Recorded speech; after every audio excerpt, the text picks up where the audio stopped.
CNN. For as much controversy as actor Ben Affleck stirred when talking about his marriage and addiction, he also shined a light on important conversations for addicts and their loved ones, an expert said. Marital problems and addiction have a chicken-and-egg relationship, said psychologist John F. Kelly, Harvard Medical School professor of psychiatry and director of the Massachusetts General Hospital Recovery Research Institute. The takeaway from Affleck and Jennifer Garner's story should not be placing blame, said Kelly, but rather the importance of coping strategies in avoiding addictive behaviors and maintaining healthy relationships.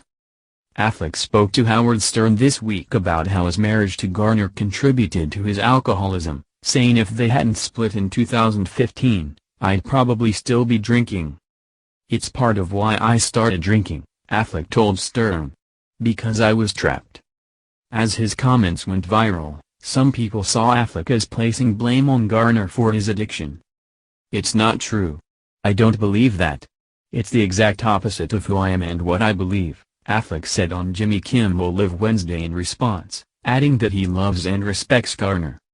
Addiction and relationships are difficult, complex topics, Kelly said, but there are things both addicts and those around them can learn from the controversy. Garner, or people in her position, might have heard words like trapped and felt they were being blamed for playing a part in the formation of the addiction, but loved ones are not at fault for addictive behavior, Kelly said. She should not blame herself, he said. The responsibility would remain with the person who is using an ineffective coping strategy. There are many factors that go into a person developing an addiction, including genetic predisposition, Kelly said. Heavy use repeated over time can also lead to addiction, he added. The heavy use can stem from an absence of effective coping mechanisms, a pattern that may have been established long before an addict enters a relationship, he said. Blame is not helpful when talking about relationship conflicts and addictions, Kelly said. The point is to try to resolve the conflicts that inevitably occur in relationships through honest and respectful communication, and using alcohol as an ineffective way of coping, he said.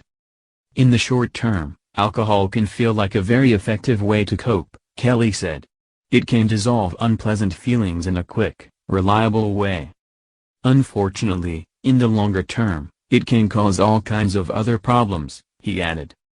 To some degree, everyone struggles with communication and interpersonal relationships, and many people look for ways to avoid coping when things are difficult, Kelly said.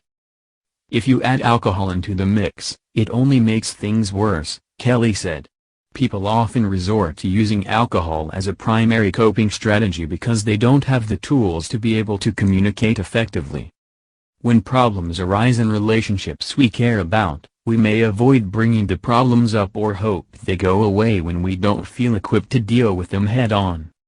The problems then compound when the use of drinking to avoid the relationship conflict worsens that conflict, which creates a bigger issue for the drinker to avoid with drinking, and the cycle goes on, Kelly said. We all have conflicts in relationships, he said. The question is, how do we deal with them? Avoiding the situation or using substances to cope can ultimately lead to even more problems later on, Kelly added.